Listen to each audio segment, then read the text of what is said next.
talking about friendship. They talking about interviewing the Wayans brothers to see what they talking about. And that's that funny. I'm like, y'all ain't putting in the right fucking work. Y'all ain't had no growth opportunities. Y'all ain't been sitting in rooms and then turn around and say, hey, here go the door to that room. Here's how you get in that room. And when you sit down in that room, here's what you say and here's what you do. When Hillary Clinton was running for office, I was on the main stage when Christy Yamaguchi and all of them were there. Y'all saw that panel picture. It was on TikTok. I'm in the main room on the main stage sitting with the first governor and the girl from Rock, the girl from Ballers, that was Rock's girlfriend, saying, you opened the door and you shut that motherfucker.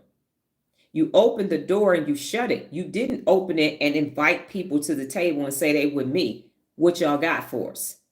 That's what I'm having a problem with as I'm in my 50s now, is that you took complete advantage of a situation and then you didn't do anything with it. You were niggardly with your, not only your money, but your information and your experience. And then you decided, I'm going to give you a little bit of information, but I don't want to give you too much because you might pass me. So let me keep you up. We're going to do backpacks for kids instead of PhDs for women. We're not going to open up a tech company. We're not going to open up grocery stores and everything else. And that is what triggered me, because you got an opportunity and you ain't using it to the fullness of your capabilities. And you want everybody to be underlings so you can still have this superiority complex and then you don't really have to do too much. That's what that was about. So no, I'm not going to look up to them. No, I'm not going to worship, hero worship. And I don't worship nobody but my higher power. I'm not going to do that, because what the fuck are you doing? What the fuck are you doing being here 60, 70, 50 something years? What are you doing in your daily? Not some shit you did 20 years ago. What'd you do yesterday? What did you do? Not your team, not your employees, none of that. What did you do? So seeing that right before I got on live, I said, this is what I'm talking about. Y'all on the show getting interviewed with very expensive clothes on, talking about you got to pick your friends wisely. No, I don't want to fucking hear that shit. How'd you become a billionaire? Actually give us the whole blueprint for that shit. Where that video at? Where that interview at? Because I got the link. I know how you did it. And you don't want to tell nobody how you did it because that shit wasn't your idea. But okay, I digress. So that's what made me angry, is this shallow, superficial, this is what y'all gonna know, this is what you underling little peon people, peasants of a group needs to know, and then when I get a book or when I get something to sell you, I'll be back.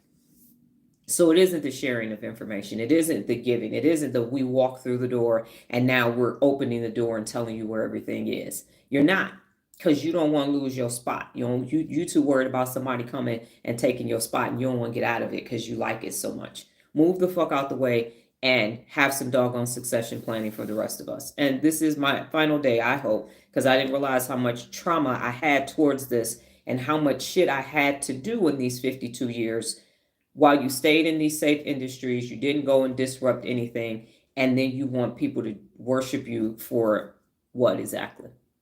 What? Because you can sit down and interview people? Because you can sing or dance or tell jokes? That's not going to help people in their day-to-day life. That's not changing shit. So that's why there's only two people in the world, two types of people for me: those who hold themselves personally accountable to become their best, and those who don't. And I got zero fucks to give for them. So I believe that I'm finished. Hopefully this won't go into a third day like my PTSD from the Army. But that's why I don't follow anybody. And that's why, for Kevin, you said you got some places that you need to leave and some situations that you need to leave, because you have to ask yourself, is this thing that I'm getting ready to consume, purchase, or participate in, is it bringing out the best in me? Is it bringing out the best in me? And if it's not, why am I participating? Is this going to give me a skill, information, resources, or peace that surpasses all understanding if I consume this thing, if I participate? And if I don't, it is time for me to leave. So yes, I did leave the Black community, the African American community, or whatever else, because it wasn't boding well for me. It wasn't extraordinary. It was ordinary with some hot sauce and some fucking seasoning salt on it. And that wasn't enough for me, because both of those are going to lead to high blood pressure if you consume them. And hot things give me hot flashes. So it's a no for me. And I am going solo dolo in the land of real leaders for anybody who wants to be personally accountable, because that gang that I got jumped into wasn't really doing anything for me. I said,